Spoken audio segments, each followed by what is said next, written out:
Greetings and welcome to In-Depth. I'm Dike Rostant. Caribbean Group Relations Consulting and the UWI Faculty of Social Sciences are bringing you an educational event based on learning through experience. Director of the Caribbean Conference 2023, Mary Fullerton, and organizational psychologist, Dr. Keith Lequay, they join us to share more.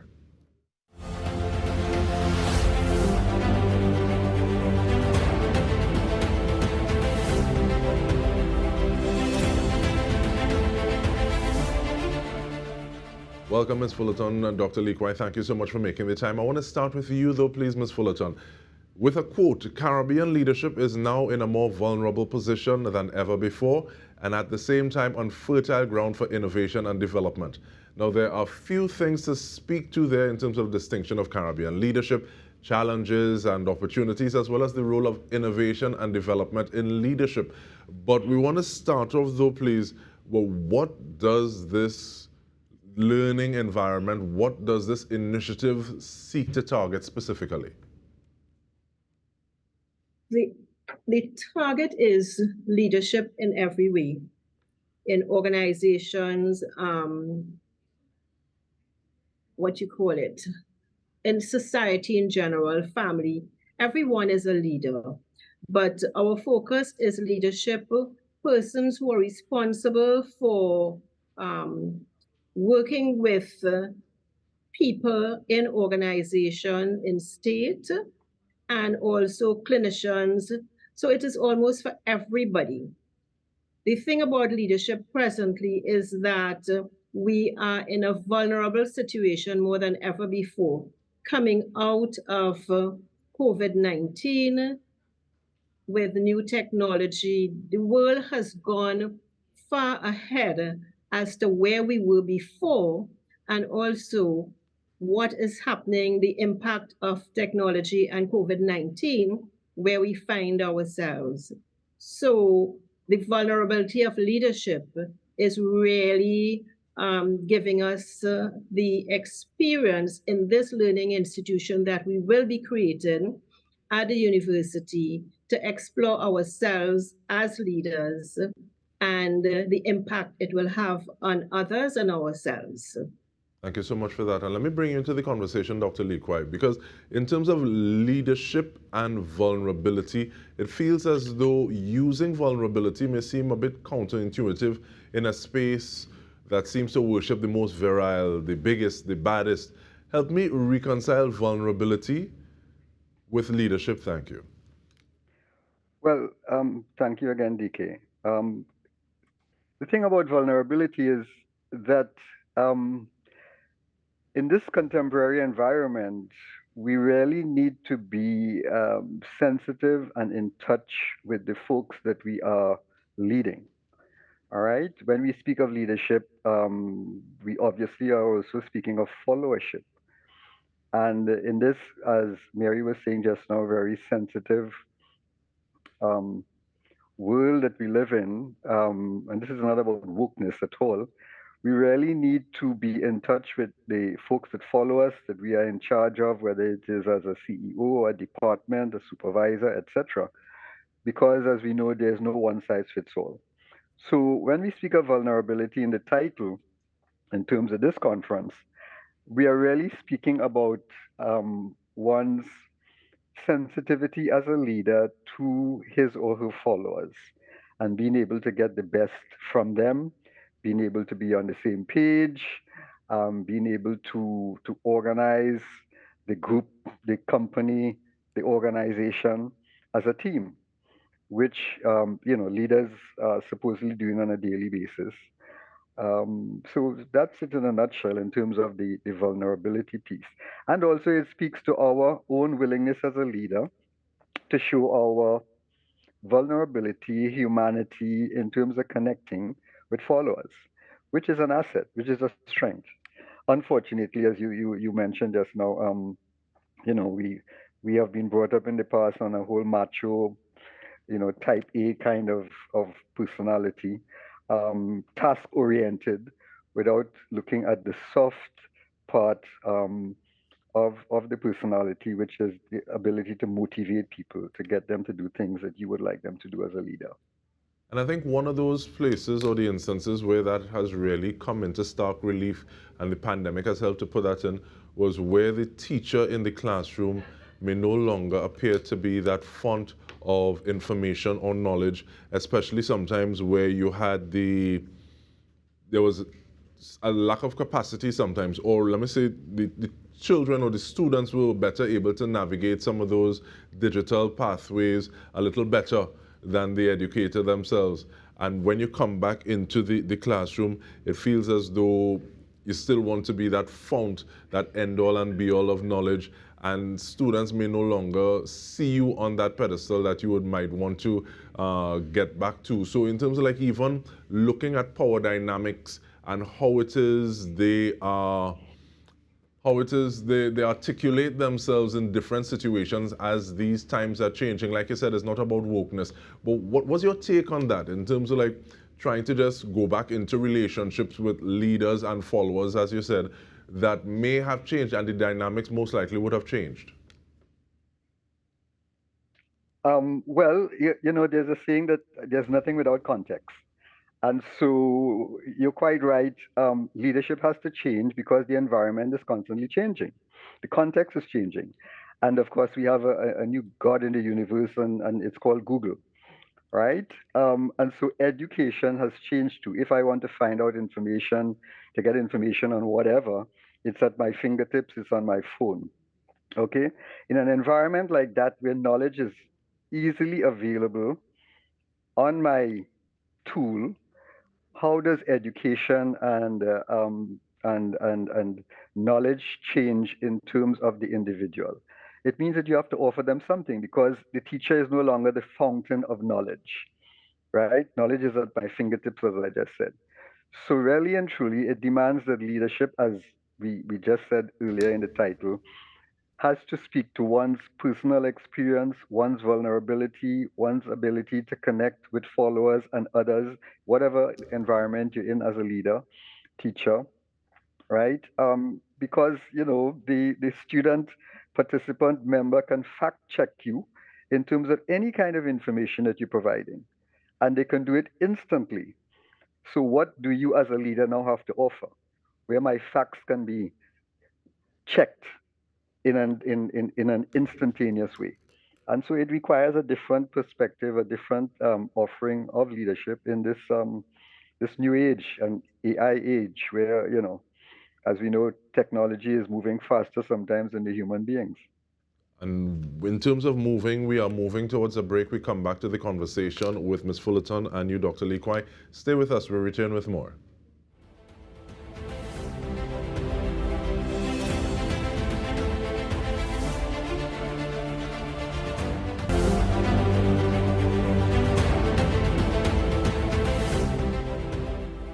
Welcome back. We are speaking with the Director of the Caribbean Conference 2023, Mary Fullerton, as well as Organisational Psychologist, Dr. Keith Lequay.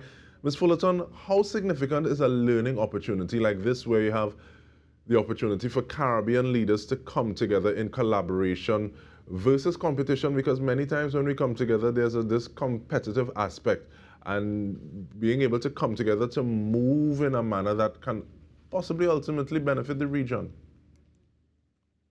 But we'll have to go back to what group relations is all about, and it is on human behavior. And the group relations conference or event, learning event, is experiential, and it provides a safe space for conversation on diversity, such as race, gender, location, colorism.